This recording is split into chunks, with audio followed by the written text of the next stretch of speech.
Tá me ouvindo? Estou ouvindo bem. Ah, que bom, também estou te ouvindo bem. Oi, Isis, seja bem-vinda ao nosso canal. Pode mandar aviãozinho aí convidando as amigas, os amigos. Nós hoje vamos falar sobre um tema muito importante, né? Estamos em comemoração ao mês da mulher e hoje vamos falar sobre a mulher que cuida, né? Um aspecto muito importante. E eu estou aqui com a minha amiga Elaine. Elaine pode mandar aviãozinho também se quiser, Elaine. Já Já deve estar mandei. mandando. E vai ser muito gostoso estar aqui batendo esse papo. Não vamos, assim, esperar muitas pessoas. Vamos começar logo, porque a nossa live fica salva no IGTV. Quem for chegando depois pode assistir, né? Então, vamos lá. Só acender a luz, Laísa, para ficar mais claro. Tá, pode acender. Não é a primeira experiência nossa, né, Elaine? A gente já fez uma live antes. Eu estava vendo, reassistindo ela, né? E tinham 2 meses só de pandemia na época que a gente fez.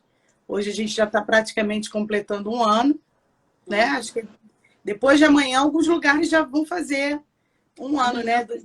no Rio de Amanhã, Janeiro. né? 12, 13. Cada setor foi um dia, mas assim, essa semana já é a semana que está completando um ano de pandemia e a gente já consegue visualizar algumas consequências, infelizmente, né? E esse mês, o mês do Dia das Mães, que a gente está, mês das mulheres, que a gente está chamando a atenção, né, para alguns aspectos das mulheres. Na semana passada a gente fez uma live sobre autoestima e hoje a gente está aqui falando de quem cuida, né? Cuidando de quem cuida. Eu, para variar, vou ter que pegar aqui para ler o currículo da minha amiga, que não está completo, mas a Elaine Barbosa, além de ser uma amiga querida que me inspira muito, ela é psicopedagoga, arteterapeuta, especialista em ludopedagogia, especialista em autismo e pós-graduanda em ABA, que é uma terapia muito interessante e muito utilizada para o tratamento com muita eficácia com autismo, não é isso, Elaine? Isso. Então, eu vou passar a palavra para você agora, para você completar e se apresentar mais um pouquinho. Bom, eu sou Elaine. Atualmente eu estou clinicando, né, na RICF Terapias, que fica ali no prédio do Relógio em Alcântara. E lá eu não estou utilizando o ABA, que eu ainda estou terminando a pós-graduação e a gente precisa de uma supervisão, que é uma intervenção para autistas e deficientes intelectuais. Super eficaz, né? Hoje eu digo que cientificamente é a única intervenção que é comprovada a eficácia dela. Então, assim, é bem importante. Tá um pouco baixo para mim, Elaine, o som. Não sei se tem como você mudar alguma coisa aí. Já aumentei tudo. Já? Então vai lá. Então, assim, hoje a gente trabalha alguns focos do ABA, né? Na clínica, mas não dá para trabalhar tudo, porque eu ainda estou estudando, né? Eu fiz o curso com a Maíra Gaiato, que é um curso livre, que foi super proveitoso para saber o naturalista, e a gente, como mãe, para utilizar também com o meu filho, né? Elaine, tá baixo. Você tem fone? Tem como botar fone? Eu vou botar o fone, peraí, rapidinho. Tá, então enquanto você vai botando, eu vou falando aqui. Então, assim, a ideia da gente falar sobre a mulher que cuida é porque a gente está sempre falando, né, sobre o autismo, a gente fala sobre a criança, sobre as necessidades que essa criança tem, que o adulto também, né, porque essa criança se torna um adulto, mas nem sempre a gente se volta para a mãe. Eu acho que o som melhorou um pouco. Agora sumiu.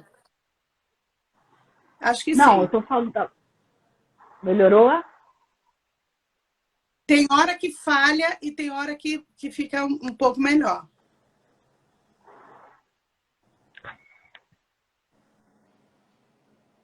Fala.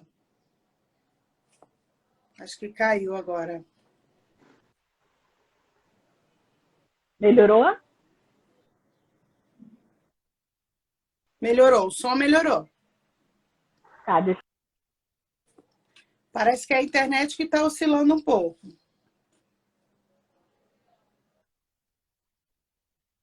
Tá bom, não tem problema não. E aí surgiu essa nossa ideia junto com a Elaine. A Elaine, além desse currículo, ela é mãe de 2 rapazes, um que já tem mais de 20 anos, que é o Rian, e tem o Nicolas. O Nicolas é a inspiração, o anjinho azul dela. Tá ouvindo, Elaine? Agora estou ouvindo. Estou falando que você é mãe de 2 rapazes, um de já mais de 20 anos, que é o Rian. 24 anos amanhã. Ai, que lindo! Manda um beijo para ele. E o Nicolas, né, que é o seu anjinho azul, que provavelmente é inspiração para você estar sempre buscando mais informações para melhorar a performance dele e de outras crianças também, né? Sim, sim. Tá ouvindo live? Tô ouvindo. O Nicolas, ele, na verdade, foi o divisor de águas, né, para a minha formação como psicopedagoga e entrar nesse mundo do autismo, né, e conhecer tanto na prática, ter a vivência como mãe e a vivência como profissional.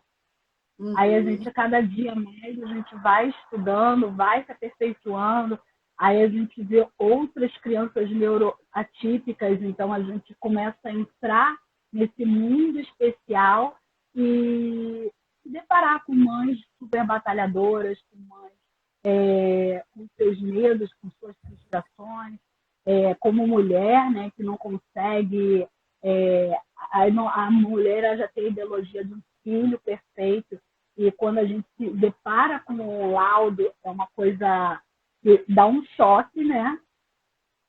É um choque muito grande. Uhum. Eu costumo até conversar com as mães que limitam, né? Ou amigas que têm crianças especiais, e a gente estava num aeroporto esperando um voo, e de repente falaram pra gente que vocês não vão de avião, vocês vão de ônibus. Então, assim, cabe a gente ter a perspectiva de...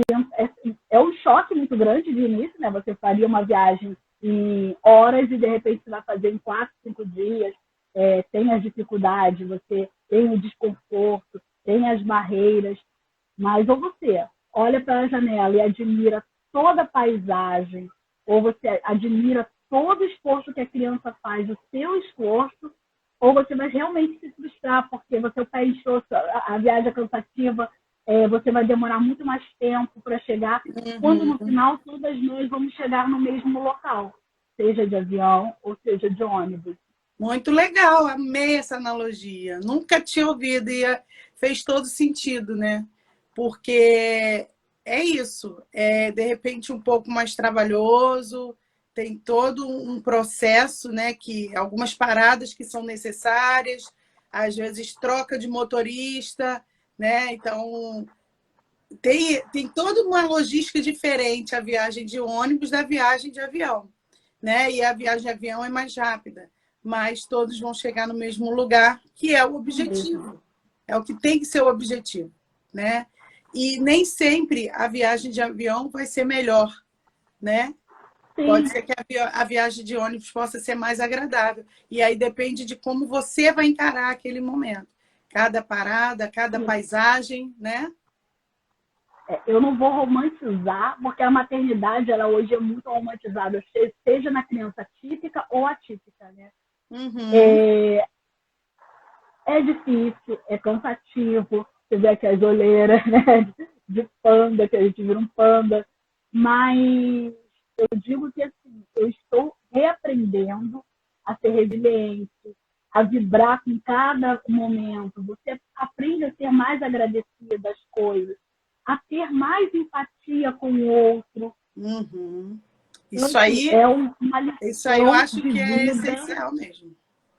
é Inegável, uma né? lição de vida completa. E tem o lado que a gente sempre vai se deparar, que eu digo que a mãe especial é exaustivo, porque ela tem que... A sobrecarga nela é muito grande. Ela tem que estar defendendo o filho a todo momento, entendeu? A gente tem hoje um mundo em que ele é preconceituoso, que ele discrimina, e a gente hoje está num momento de pandemia, onde todo mundo está muito mais sensível, a gente também não tem políticas de saúde mental, então tudo isso influencia muito nessa jornada, né? Com certeza. E aí, assim, voltando um pouquinho do que a gente estava falando sobre do momento em que descobre, uma vez também fiz uma live com uma outra amiga, Renata, que também é mãe de autista, e ela falou que ela, quando descobriu, ela precisou de 3 meses para ela fazer o luto do filho que ela tinha idealizado e aceitar o filho que ela recebeu. Né? Então, que isso faz todo... Cada pessoa vai ser num processo diferente, né? Num tempo diferente, mas é importante você aceitar aquele filho que você recebeu para que você, ao encontrar com ele, você consiga fazer tudo isso que você está falando. Defender, lutar por ele, né?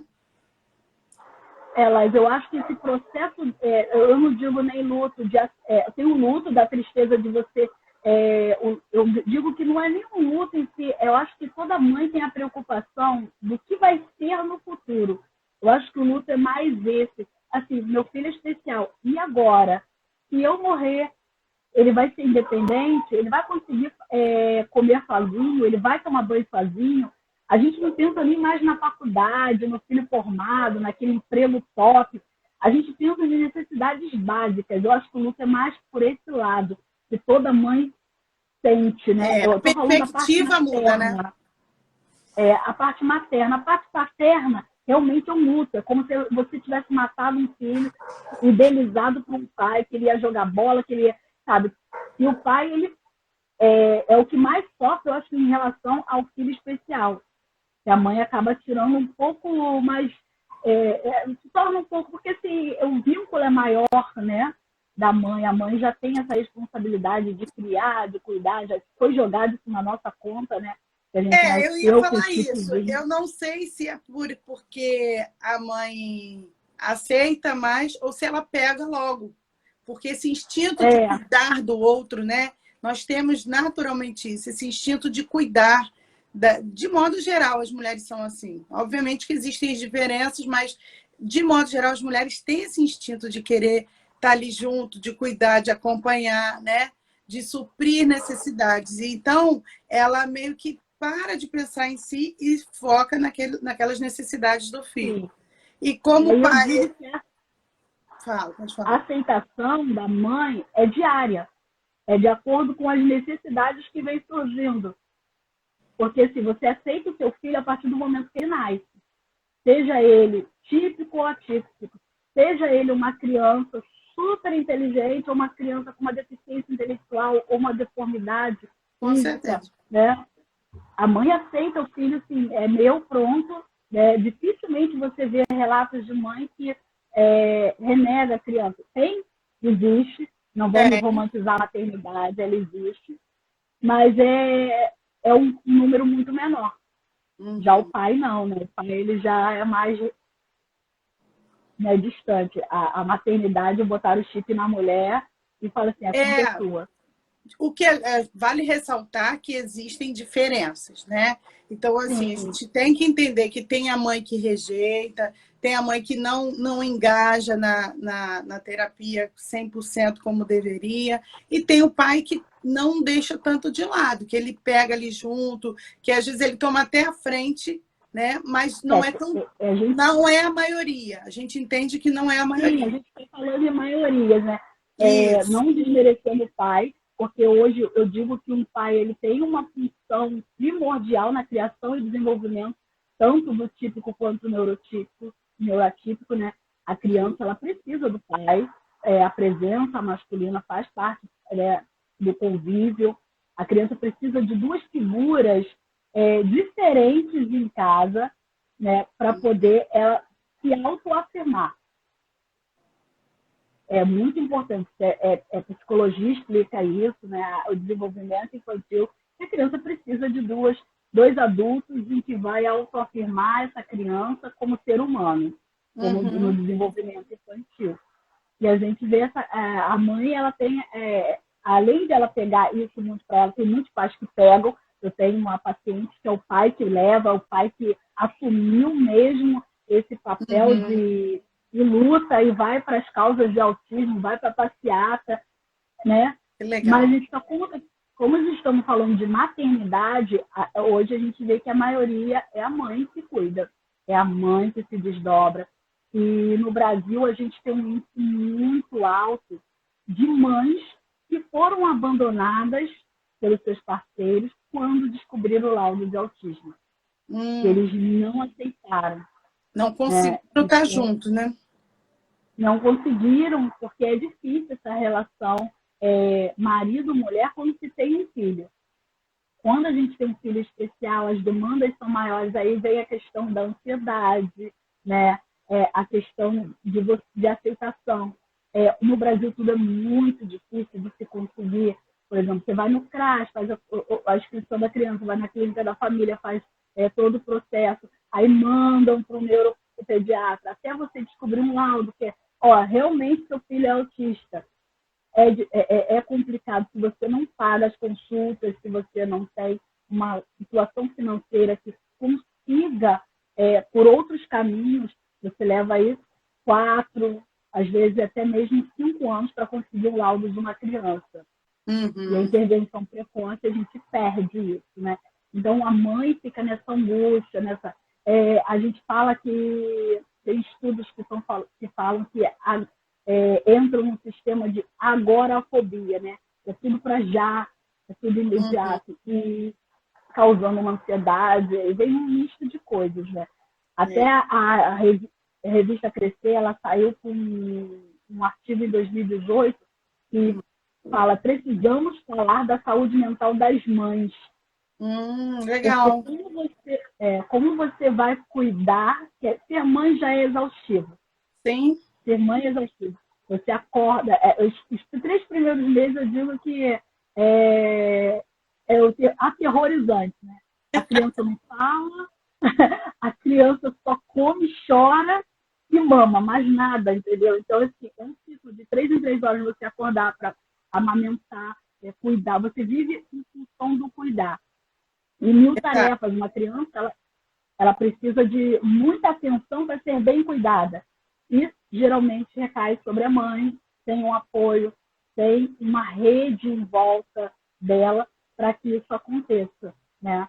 Essa sobrecarga materna é muito grande.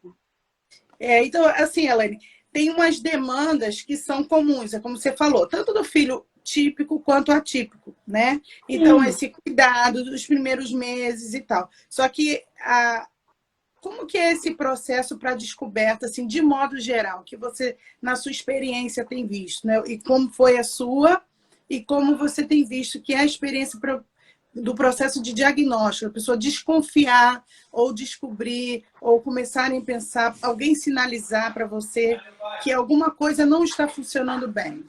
Geralmente. Então, no meu caso, por eu já ser da área de educação, já ter o convívio, né, com outras crianças, eu achava, quando o Nicolas nasceu, eu já sabia que ele tinha algo de diferente.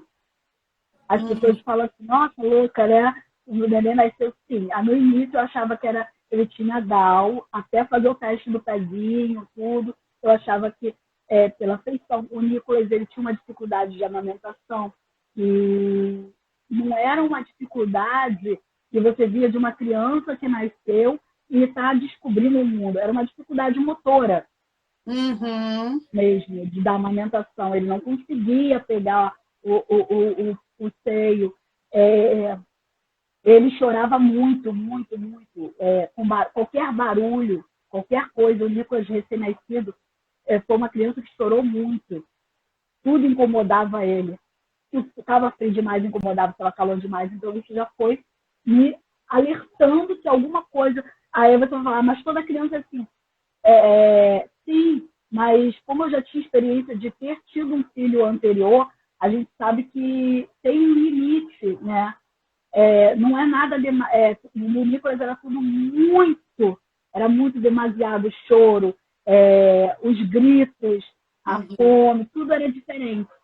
Aí o alerta maior foi quando houve a transição do aleitamento para a papinha, que ele não aceitava. Ele não conseguia mastigar, ele não conseguia, ele engasgava, ele tinha... Tanto que hoje a gente está trabalhando que ele possa ter uma praxia, né? Que é da fala, a deglutinação, a gente faz fono para trabalhar essa deglutinação dele. Então, assim, essa transição, depois, aí assim, mas ele tinha um desenvolvimento, jamais eu imaginei o autismo em si, porque ele interagia, ele falava com todo mundo, ele engatinhou, ele era uma criança superativa, ele procurava a criança para brincar. Ele teve esse desenvolvimento social muito bom até 1 ano e 8 meses. Começou a falar algumas palavrinhas, né? Falava gato, avião. Quando ele fez 1 ano e 8 meses, ele teve uma otite e parou de falar totalmente. Com 2 anos, ele começou a regredir o comportamento dele, que foi a poda neural. Que é a primeira poda neural da criança, que é onde a criança... É como se o cérebro da criança desse um resetzinho. Vou falar grosso modo. Tá. Desse um reset. Porque, assim, tem habilidades de bebê que ele não precisa. Com 2 anos. Toda criança passa por isso. Com 2 anos, todas as crianças passam pela poda neural. Que é quando ela vai deixar as habilidades de bebê, o cérebro dela vai eliminar as habilidades de bebê para começar uma nova infância, novas habilidades. Que em 1 ano a criança aprende 1000 coisas. Em 2 anos, os 2 primeiros anos de vida, é o super desenvolvimento. A criança aprende que é pai, que é mãe, a falar a primeira palavra, a andar, a mastigar. É muito desenvolvimento em 2 anos. Então, depois vai desacelerando. Então, nessa poda neural, em que as coisas assim, desabaram, né? Todas. Aí eu comecei a procurar investigar a questão da fala. Mas ainda assim eu não achava que era o autismo porque ele socializava.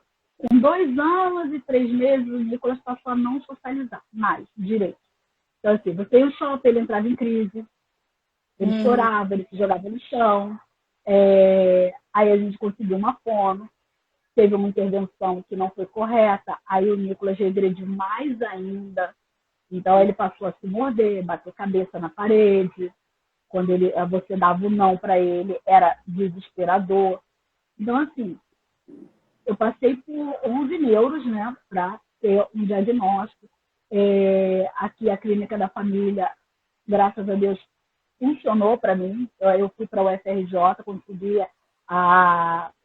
o médico o neuropediatra da UFRJ e a doutora Cláudia, que é uma pediatra de desenvolvimento em Caxias, que ela também trabalha há mais de 20 anos com crianças de desenvolvimento infantil. Então, o laudo do Nicolas foi fechado com 2 anos e 3 meses para autista moderado. Aí ficou o não verbal, porque ele não falava nada. Tem 3 semanas que o Nicolas começou a falar algumas palavras. Ai, que legal! Então, assim, já é um avanço. A primeira palavra, infelizmente, foi papai, né? Ah, foi mamãe. E a musiquinha da Peppa Pig. Que lindo! Muito então, bom. assim... Ele está com quantos aninhos agora? Agora ele está com 4 anos. Então, assim, já são 2 anos de tratamento terapêuticos firmes, né? Em 2 anos ele faz fono, ele faz TO, ele faz psicomotricidade, música, ele tem uma série de tratamentos. Ele faz fono na UFRJ também, então ele faz 2 vezes fono. Então, assim, a gente investe bastante nas terapias. Você acabou falando já, porque eu ia falar disso, né? Das demandas, né? Então, assim, a gente fala de demandas, mas às vezes quem não vive a realidade não sabe quais demandas são essas.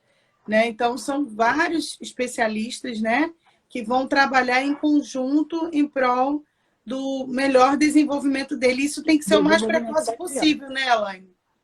Por causa Sim, da a gente, neuroplasticidade do cérebro, né? do cérebro. Então, até os 7 anos, a criança tem uma neuroplasticidade, sendo que com a partir dos 4 anos, ela vai começando a perder, né? Vai diminuindo essa neuroplasticidade. Então, assim, como a intervenção dele foi muito precoce, então, a chance dele ter um desenvolvimento social bom, hoje o Nicolas ele atende comandos, ele reconhece cores. É claro que o desenvolvimento dele com uma criança de 4 anos típica não é o mesmo. Uma criança hoje estaria falando tudo, estaria contando casos, né? A gente tem que também ter o tempo dele.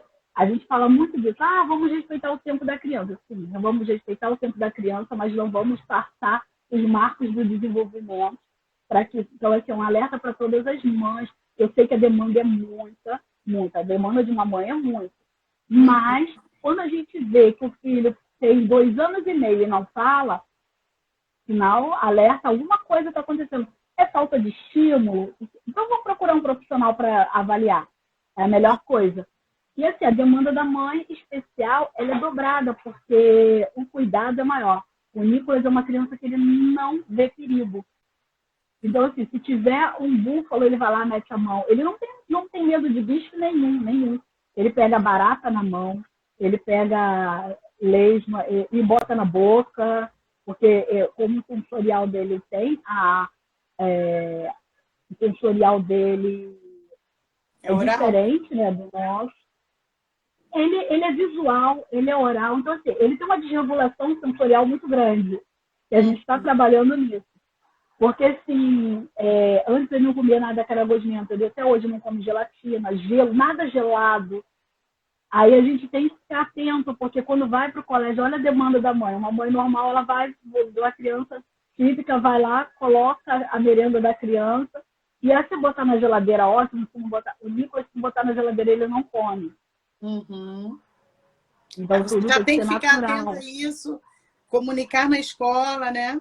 Comunicar, nem sempre as escolas estão preparadas para isso, para entender essa demanda da mãe. O ensino online está sendo péssimo para a gente, Imagina. porque a criança não para na frente do computador, não para na frente da tela. Então, são essas algumas demandas terapias foram interrompidas, né? Não, graças a Deus, a do Nicolas eu fiz online. Eu continuei com Conseguiu online, fazer? né?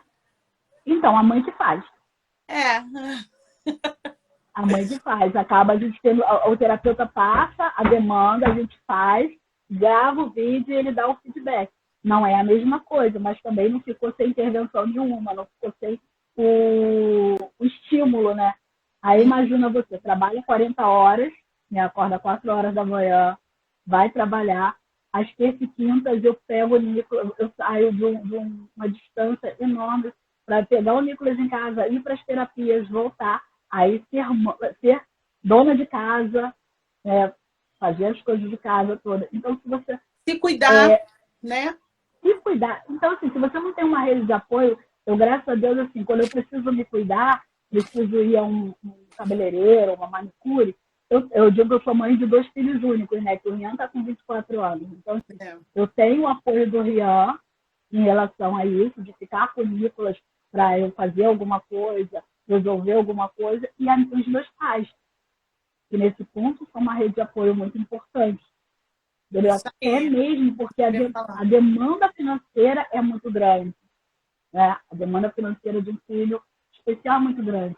Porque quando você, por exemplo, ele tem que fazer um exame de genética agora, e se o plano não cobrir, são R$3.000 de exame. E precisa fazer esse exame para saber se tem alguma carga genética que tenha outro transtorno para que a gente possa estar cuidando. Algum transtorno, algum problema genético. Associado, então, assim, né? Associado, que a gente diz que o autismo ele sempre vem acompanhado ou de um TDAH, uma hiperatividade, uma esquizofrenia, dificilmente ele vir sozinho, né?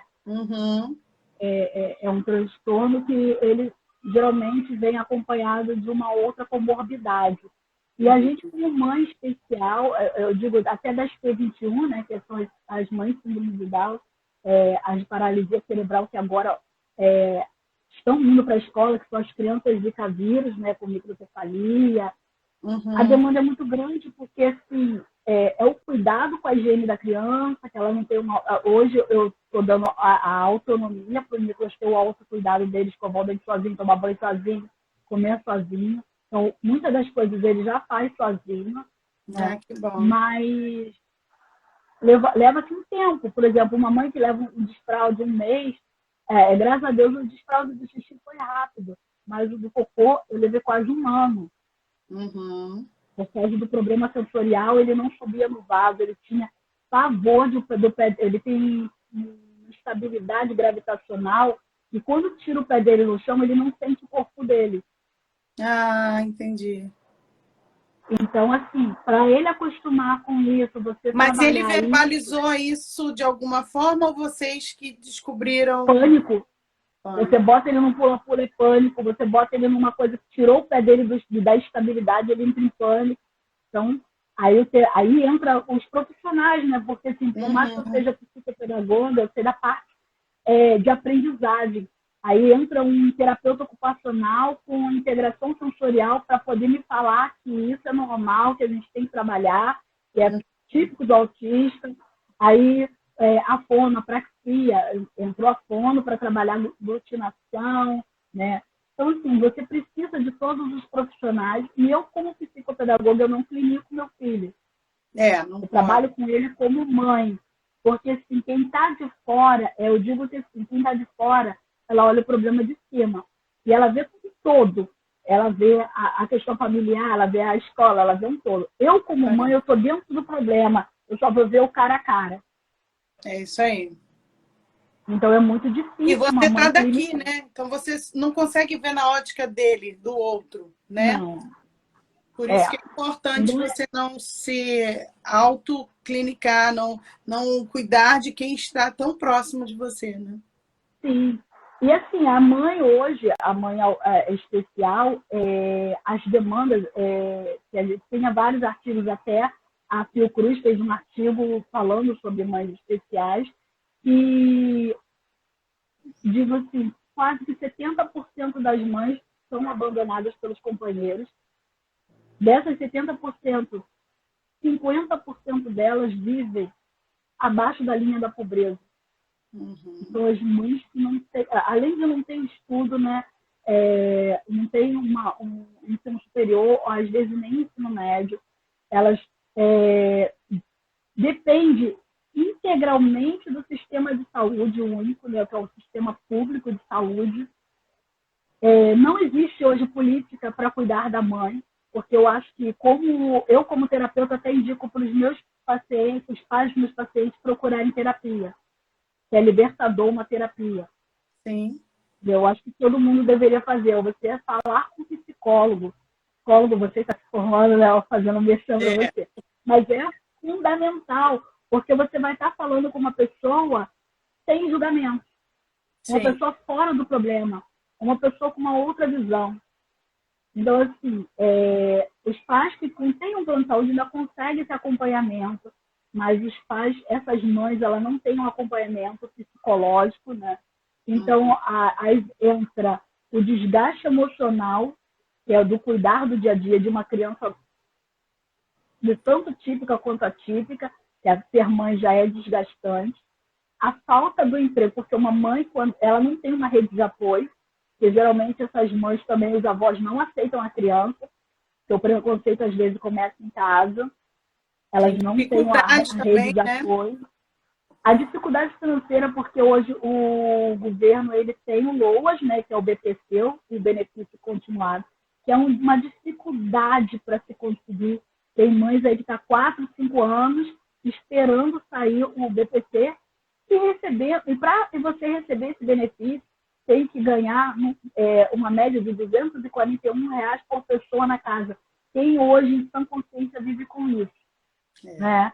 Assim, são essas pessoas mães, que vivem abaixo da linha da pobreza mesmo. Da linha da pobreza, onde a criança não consegue um estímulo a mãe entra, aí entra todos os dados de estatísticas que a gente estava até conversando outro dia. Eu entro em estou em vários grupos de mães autistas, né, para trocar experiência mesmo, porque o autismo ele é um transtorno. Então, cada criança tem uma peculiaridade, cada criança é diferente. Assim como nós somos diferentes, o transtorno do autismo da criança também é diferente. Cada uns vão ser extremamente numéricos, outros vão ser letrados, outros vão ter a dificuldade intelectual, outros vão ter outros transtornos, uns são bons de música. Meu filho tem uma percepção musical incrível. É mesmo? Outros então, para assim, desenho também, né? Outros para desenho. Então, assim, cada criança... E essas mães não conseguem nem descobrir essa peculiaridade do filho dela. Entendeu? Para ela, isso é muito difícil. Porque ela não tem uma rede de apoio. Eu estava com uma mãe que ela estava há quase 3 anos tentando cortar o cabelo. Ir num salão para cortar um cabelo. Porque ela não tinha ninguém que ficasse com o filho dela. Então, aí entra os dados de que muitas mães de um grupo de autistas cometeram suicídio. Volta e meia a gente tem uma nota lá de uma mãe que cometeu suicídio, que não aguentou a jornada dela. Né? É uma jornada sobrecarregada, uma jornada tensa, né? Que acaba sendo uma jornada sofredora, sem rede de apoio, sem um sistema público de saúde mental funcionando, sem... As universidades hoje estão abrindo para esse campo, né, de tratar, por exemplo, o UFRJ tem um trabalho lindíssimo com crianças especiais, algumas escolas públicas, como eu descobri agora há pouco tempo, que é a FAETEC, né, porque o ISERJ, que é a formação de professores, que é a graduação, né, de formação de professores, eles têm dentro da FAETEC um núcleo de autismo, em que essa criança é acompanhada até o ensino fundamental, até o ensino médio, se for precisar de mediador. Então, aí tem a luta também da escola, porque se você coloca seu filho na escola pública, aí tudo é defensoria pública, tudo você tem que ir para a defensoria, tudo você tem que brigar para ter. Então, é um desgaste muito grande. Essas mães não aguentam por não ter rede de apoio. Entendi. Até vou te pensar assim, os dados estatísticos do artigo O Estresse e Autoconceito em Pais e Mães Especiais, da autor Cherubini. A estatística que ele bota é que 26,7% dos pais especiais têm agorafobia, que é a pressa de que o filho fale, a pressa. Essa agorafobia acaba gerando uma ansiedade. 40% dos pais têm ansiedade. 20% e assim, eu acredito, Elaine, que esses dados que você está apresentando aí, né, que são comprovados, e os que se somam aos que informalmente chegaram até você nos grupos, foram assim, aumentados por conta da quarentena, né? Porque a gente tem a pandemia e uma quarentena onde você tem que ficar dentro de casa com o seu filho, que você falou, fazendo o trabalho dos terapeutas, né? Seguindo orientações, isso quando você tem isso, né? Porque tem algumas pessoas também que têm o problema da internet, né? De ter um lugar para fazer e tal, outros filhos, enfim. Então, é uma demanda muito complicada que se complica ainda mais no ambiente de uma quarentena, com todas as informações, né? De que pode contagiar e está aumentando, e isso, aquilo. Então, o grau de estresse aumentou muito e o nível de ansiedade também, né, dessas mães. Aí, esse nível, esse para mim, dado foi alarmante, que 53,3% sofre de depressão aguda. Não é a depressão leve, aquela depressão que você pode... Não, é uma depressão já mais pesada mesmo, né? Para quem trabalha com pessoas depressivas sabe que é difícil. 13,3% ou cometeram ou tiveram a tentativa de suicídio. Então, esse é um número muito grande para um grupo de pais, né? E, assim, hoje mesmo, a gente falando da pandemia, o Covid também levou muitas mães né? Então, hoje a gente teve a perda, no grupo teve a perda de uma mãe que deixou 2 filhos. E assim, nenhuma mãe, a gente como mãe, a gente queria ser eterna. A mãe especial é dobrado, porque a gente fica assim, morrer, nosso filho vai ficar com quem? Quem vai cuidar? Primeiro. Quem vai entender todas as peculiaridades? Porque hoje, meu filho, eu sei exatamente quando é birra, quando é crise sensorial, quando é chantagem, porque eles também, eles são inteligentíssimos nesse, entendeu? Quando é a chantagem, você entende já a criança, um erro nosso que a gente entende a criança no olhar, né? Então a gente não espera nem a criança pedir, às vezes a gente já dá. Hoje eu tenho que me policiar, porque toda mãe tem que policiar sobre isso, porque a gente está trabalhando a fala e ele precisa pedir. Mas e para uma mãe chegar ao ponto de tirar a própria vida, sabendo que tem uma criança especial dependendo dela, é porque ela não viu saída nenhuma. O sofrimento dela foi tamanho que ela... Porque tem isso, a pessoa quando ela comete suicídio ou tenta, ela não está querendo se matar de fato, né? Ela, na verdade, quer eliminar aquele sofrimento. Então, assim, o sofrimento dela deve ter sido muito grande ao ponto dela chegar a tentar ou cometer esse suicídio. Realmente é algo bem importante a gente pontuar, né? E assim, o que eu vejo também nos grupos de mães é algo que me comove muito, por falta de políticas públicas, né? Mães pedindo o básico. Gente, pelo amor de Deus, eu não tenho nada dentro da minha casa.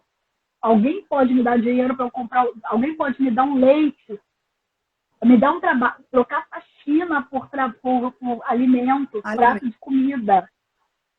Então, assim, é desesperador. O grupo que eu participo é do mundo inteiro, do Brasil inteiro, e tem um outro que é mundial. Aí a gente vê as políticas públicas de outros países, gente. Meu sonho era ir para Portugal, porque lá a criança de manhã estuda, à tarde tem terapia na própria escola e tudo pelo governo.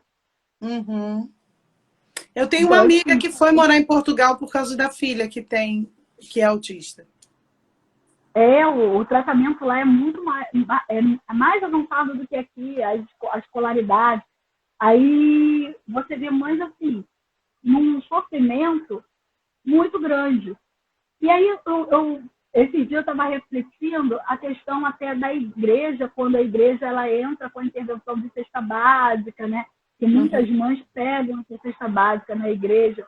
E você vê também os relatos de como as igrejas, a religião em si, não está preparada para essa mãe. Porque o pré-julgamento das pessoas, porque a criança... olha, criança, mãe não tem controle sobre a criança, faz o que quer. Chorando, só falta de um tapa. Isso é triste. Julgamento, né? A moda agora é mimimi. Essa criança está de mimimi. Gente, a criança especial, ela tem uma demanda diferente. Ela vai chorar, ela vai se jogar no chão quando ela não tiver o não. Isso é trabalhado ao longo do tempo. Isso é trabalhado mediante muita terapia. E quando uma mãe chega ao ponto de ir para um local religioso para receber uma cesta básica e ouvir uma palavra de conforto, que seja sem julgamentos. Estou falando para todas as religiões, todos os lugares, tem essa consciência, esse acolhimento de mãe, entendeu? Eu vejo muitas mães assim, destruídas porque foi procurar esse acolhimento e, olha, seu filho está endemoniado, olha, sabe, o pré-julgamento, a palavra que machuca uma mãe. Porque o autista, ele não tem uma característica visual, né? Ele tem uma característica interna. Então, se você não conhece aquela família, não sabe que aquela criança tem o autismo, você fica pensando que é pirraça e tal. Então, por isso que é importante. Eu gostei muito da sua fala, Elaine, porque não é a primeira mãe de autista que fala isso. E eu já vi ela falando, né? Inclusive, essa Renata mesmo que eu citei antes, ela falou, eu passei a compreender muito mais quando eu vi umas crianças se jogando no chão, fazendo pirraça, porque eu entendi que por trás daquilo ali pode ter outras questões que a gente não sabe ao olhar.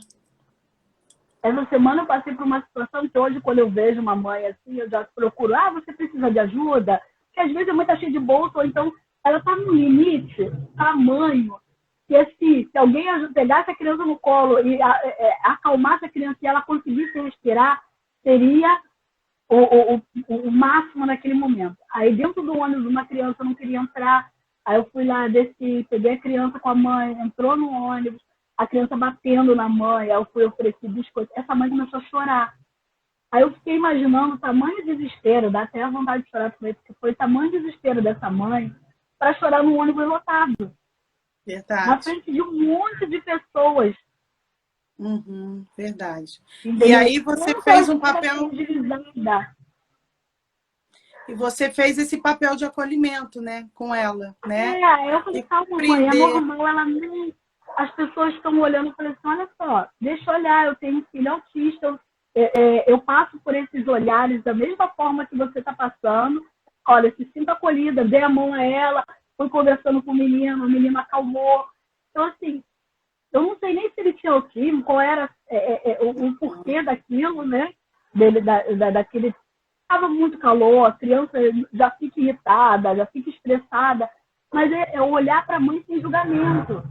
Nem sempre a mãe é obrigada, ela não é obrigada a dar conta de tudo, ela não é obrigada aos filhos estarem impecáveis, a casa impecável, ela impecável, para viver, para ser feliz, entendeu? Se ela tiver tudo isso impecável, ela não está feliz. Verdade. Olha só, ela não tem uma rede de apoio. Cristiane Figueira, que é uma psicóloga, amiga, querida, colocou aqui assim, ó, ignorância, falando sobre isso que a gente está falando, né? Precisamos de conhecimento. Uma liderança que instrui é muito importante. Sim. E é o que a gente está fazendo aqui, né? Botar aqui, ó, Elaine, profissional maravilhosa. Você conhece? Eu não estou conseguindo entender a pessoa que te conhece. Então, assim, Deixa eu te falar. Não, então fala, depois eu falo. Vou falar agora dessa rede de apoio que é importante. Era isso que eu ia falar também. Na rede de apoio que é importante. Então, assim, hoje, comprovadamente, né, tem artigo científico, tem estudos, tem 1 milhão de casos de acompanhamento em que os avós são partes fundamental para o desenvolvimento de uma criança, seja ela típica ou atípica. Ele já faz um papel fundamental em qualquer criança. Na criança autista, eles têm um impacto muito grande. Quando um avô ou uma avó ele critica ou não, ou deixa de entender isso, duas partes perdem. Ele perde porque a criança é apaixonada, acaba se apaixonando pelos avós, e a mãe, ela perde essa rede de apoio, que é tão importante para ela. Eu digo assim, hoje o Nicolas, eu tenho uma rede de apoio muito boa, né? É claro que a gente precisa de mais e mais de rede de apoio, porque se tivesse alguém para limpar a casa para fazer e me deixasse mais tempo livre, porque eu tenho que estudar, tenho que fazer relatórios, seria maravilhoso, mas a gente vai lidando com o que tem. Mas meu pai, o Nicolas, ele é apaixonado pelo avô e pela avó. Tanto que quando ele vai para lá, é assim, para ele é o paraíso. E muitas das coisas assim, da socialização vem desse contato com os tios, com os primos. E quando a família, quando a mãe ela tem essa discriminação em família, isso é muito ruim, tanto para o emocional da mãe, que você imagina que onde você tem um acolhimento, você está sendo abandonada, deixada de lado, e a parte também física, né? Porque sobrecarrega demais essa mãe. A mãe ela fica extremamente sobrecarregada. Então, esse cuidado. E políticas, terapeutas, né? Hoje, eu creio que deve ter alguns profissionais, algumas familiares aqui, indicar mesmo a terapia, um psicólogo para essa mãe. E a gente lutar por políticas públicas que, quando a criança for diagnosticada com algum transtorno, alguma síndrome genética, né? Que seja uma criança especial, que essa mãe também tenha um acompanhamento psicológico. Essencial. É essencial para que essa mãe se autoconheça, para que essa mãe... Porque é impossível impossível você cuidar de alguém estando mal. Você precisa estar bem. Porque você estando bem, você vai ter paciência, você vai ter a resiliência. Porque uma criança especial precisa... Você tem que... Eu falo que assim, você entra no modo Buda todo dia, né? Lá, porque você tem que ter uma paciência de Jó mesmo. Porque eles é tudo muito. Você fala 500 vezes a mesma coisa até a criança aprender. Yeah. E se você gritar, a criança bloqueia. Se você falar, a criança bloqueia. Eu não estou dizendo que a mãe não vai fazer isso. Se faz, porque a gente está no dia a dia. De vez em quando eu dou uns gritos aqui também. Faz parte do ser humano você perder o seu autocontrole, né? Ninguém é obrigado a ter um controle. Mas quando você tem um profissional te ajudando, isso facilita muito. Verdade. E vai A trabalhar rede de esse apoio é autocontrole. essencial, né, Elaine?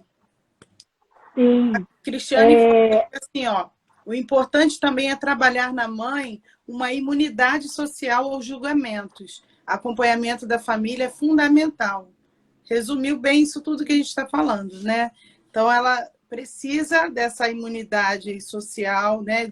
Dos julgamentos, como aconteceu no ônibus. Você fez esse papel ali, de fortalecer aquela mãe, né? Para que ela não se sentisse tão mal. Ela chorou, mas ela chorou no desabafo, do estresse que ela já vinha sofrendo até aquele momento. Né? E como você falou, a gente não sabe se aquela criança é autista ou não, porque não é algo que se dê para ver, e ela não verbalizou para você. Mas, de qualquer forma, sendo típica ou atípica, a mãe precisa ter esse tipo de apoio, né? Sim. E eu digo que hoje o que mais falta são profissionais também que entendem o lado da mãe. Porque é muito fácil eu, como psicopedagoga, chegar lá e falar assim, olha, eu preciso que você faça isso, seu filho tem que estudar assim, tem que fazer isso, e eu não sei nem a demanda da família. Nem a demanda dessa... e nem a estrutura, né? A estrutura dessa família. É claro que, assim, tem coisas que a gente tem que falar, porque eu, como mãe, cometo esses mesmos erros e tem profissionais que falam para mim, né? Porque a gente, como mãe, a gente às vezes entra numa super proteção. Quando é especial, a gente acaba pegando isso muito mais e não deixar a criança crescer. Então, assim, olha, seu filho tem que dormir sozinho, tem que sair da cama. Olha, seu filho está na idade de tomar banho sozinho, comer sozinho. Não faça isso pelo seu filho. Isso a gente fala, até porque vai tirar uma carga da mãe se a criança tomar um banho sozinho, se a criança comer sozinho. Né? Se a criança for no banheiro e conseguir se limpar. O que eu falo muito também é do autoconhecimento do corpo da criança, aonde podem colocar a mão ou não. Meu filho é não verbal, ele jamais vai me relatar qualquer problema. Isso aí. Então, eu tenho que ensinar isso a ele, eu tenho que dobrar esse autocuidado com ele, entendeu? Verdade, então, assim, é muito importante. Os profissionais têm também essa empatia com a mãe, porque às vezes ela está num relacionamento e o pai não aceita, e bate de frente e tem brigas, tem discussões, ou de repente não, ela está num relacionamento super seguro, super confortável, mas que ela trabalha fora, que ela tem outros filhos, e entender essa demanda que assim, ela tem que, ela vai desenvolver o filho dela, mas sendo sutil, tendo um carinho, um amor. Vai ter uma hora que você vai falar um pouquinho mais duro, mas que nunca falte esse carinho, esse amor. Porque né? eu mesmo já passei por uma situação de ir para um profissional e dizer assim para mim, você está fazendo tudo errado, seu filho com 5 anos vai falar, você está procurando coisas, você que parece que está precisando de psicólogo. E eu saí de lá abaladíssima. Porque, assim, eu já tinha um laudo de autismo, eu procurei um profissional de fono para poder trabalhar isso, né? E eu vi isso, que meu filho vai falar com 5 anos. E a gente saber o mínimo de conhecimento que não, que na época eu estava terminando os cursos, né? Então, assim, eu estava com 2 anos e meio, eu estava terminando já os cursos. Você ficar paralisada, a falta de cuidado, de carinho com que esse profissional falou. Né? Isso é E muito na importante. verdade, um posicionamento indevido, sobretudo porque ela não tem como determinar nada, né? E o que você precisava ali, além do acolhimento, que é essencial sempre, né? Sem medo de errar, se você não puder oferecer nada, acolha a pessoa. É uma orientação de que quanto antes, o quanto mais cedo você estimular, melhor vai ser para ele, né? Então, assim, dizer que ele vai falar aos 5 anos, por mais experiência que ela tivesse e tantos pacientes chegassem a essa idade e falassem, ela não podia ter determinado isso para você, né? Principalmente da forma como falou. Então, assim, as mães ainda passam por esse tipo de profissionais que não entendem, né? E dão esse laudo. Eu até, quando os meus pacientes, que a gente tem os testes, né? Eu não dou laudo, eu falo bem, sou bem clara para os pais que eu não dou laudo. Eu sou psicopedagoga, quem dá laudo é pediatra, psicólogo ou psiquiatra. Geralmente, laudo de autismo eu peço de psiquiatra e neuropediatra, né? Neurologista quando é adulto. Porque eu falo para ela, olha, eu fiz todos os testes com seu filho, deu a suspeita de... Mas não é o... Aí você tem que parar, é uma sessão que eu faço com o pai e com a mãe. Eu não peço para não levar a criança, porque se o pai desmoronar ali, não vai ser na frente da criança. Uhum. E eu preciso desse tempo com o pai para criar até um vínculo com ele, de que, olha, não é o fim do mundo, né? É só um caminho diferente. De você falar um pouco da expectativa. E você vê que como carentes são os pais. Isso aí. Porque como nós estamos carentes de acolhimento, de carinho, de ver um desenvolvimento, de você dar uma devolutiva em toda a sessão, nem que seja mínima. Olha, hoje foi, parabéns. Ah, mãe, eu acho que hoje ele estava cansado, não foi muito bem. Você dá essa devolutiva para o pai e para a mãe, que ele fica lá fora, você entra com o filho dele, fica numa sala 30 minutos ou 1 hora, e ele não sabe de nada do que está acontecendo lá. Quando ele sair, ele ter essa palavra, algum feedback de que o filho dele, olha, hoje ela fez isso que ela nunca fez. Nossa, tem mãe que sai, ou então não fez, a mãe sai mais triste. Mãe, nós vamos trabalhar em cima, não vamos desistir. Porque eu acredito em todos os meus pacientes, acredito no meu filho. Então, assim, primeiro, como mãe, eu acredito no meu filho. E segundo, eu acredito em todos os meus pacientes. Que eles vão conseguir. Eles são capazes. Eles podem não conseguir da mesma agilidade que as outras crianças, mas vão conseguir. Vão ser autônomos, vão ser pessoas que vão conseguir viver em sociedade. Uns vão trabalhar, outros não. Mas eles vão viver, eles estão aí, são seres humanos. Eles trazem alegria, tem um sorriso sincero lá para você, entendeu? Eu acho que todo mundo deveria ter essa consciência que não é uma criança especial, é um ser humano. Isso aí. E nós temos visto, né, Elaine, vários exemplos, em diversas deficiências, né, em diversas necessidades especiais ou atipias que a pessoa consegue se desenvolver bem, consegue viver. O que você está falando aí, crescer, ser autônomo, criar uma história. Né? Outro dia eu estava vendo um casamento de uma moça com síndrome de Down com outro rapaz. Então, assim, é uma vida.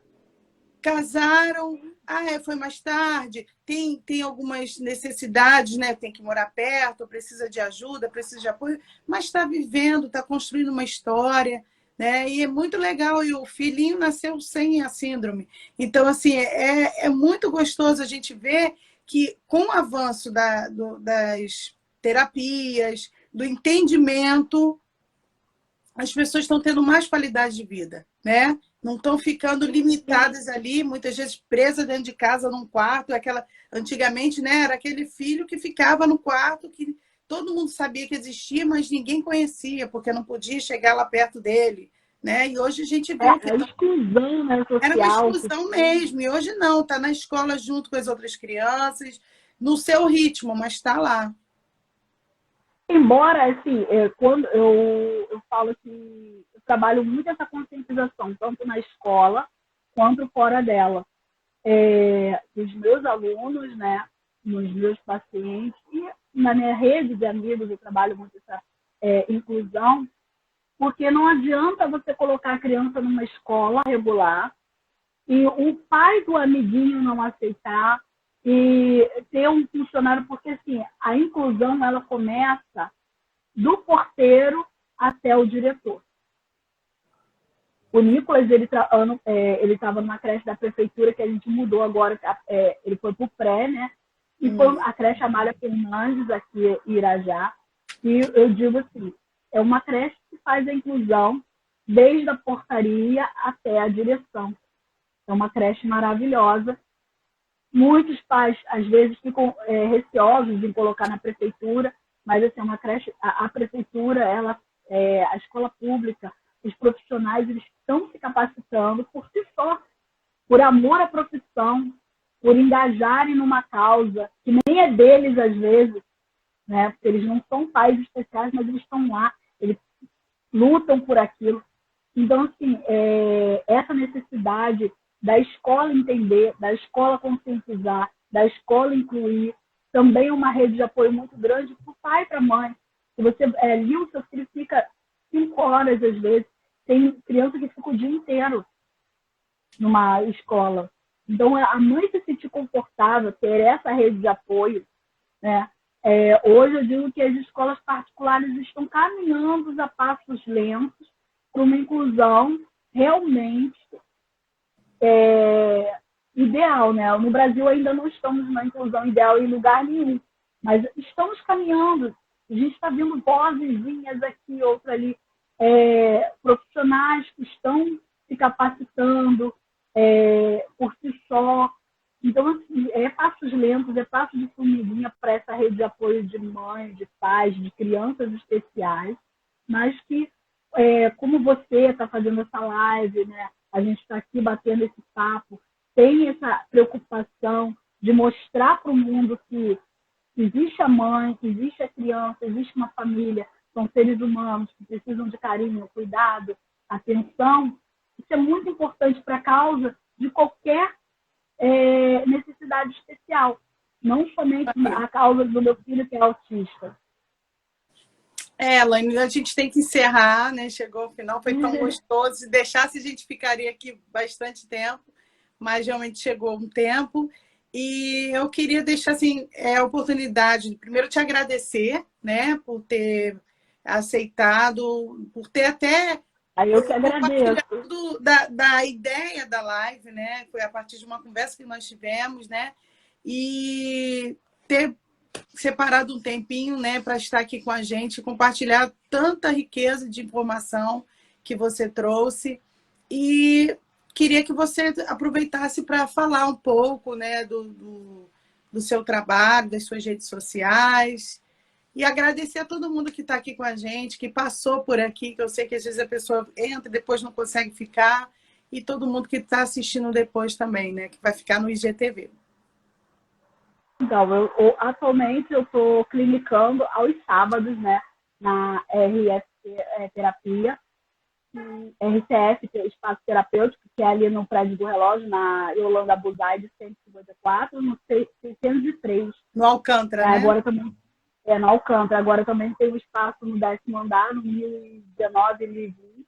Está crescendo, né? A demanda está crescendo.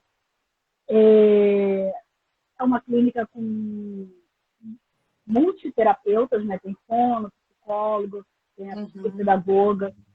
A gente faz um trabalho em conjunto muito legal, porque a criança, quando a gente divide paciente, a gente faz a nossa análise, mas depois a gente conversa para fazer a melhor intervenção nessa criança, estruturar todo o trabalho para trabalhar essa criança e estimular o máximo que a gente pode para que essa criança tenha realmente uma desenvoltura, seja um ser humano independente. Minha rede social tem o Facebook, né, que é Elaine Barbosa, e o Instagram, que é Elaine Mazzarelli. Podem Que é onde você adicionar está lá. fazendo a live, né?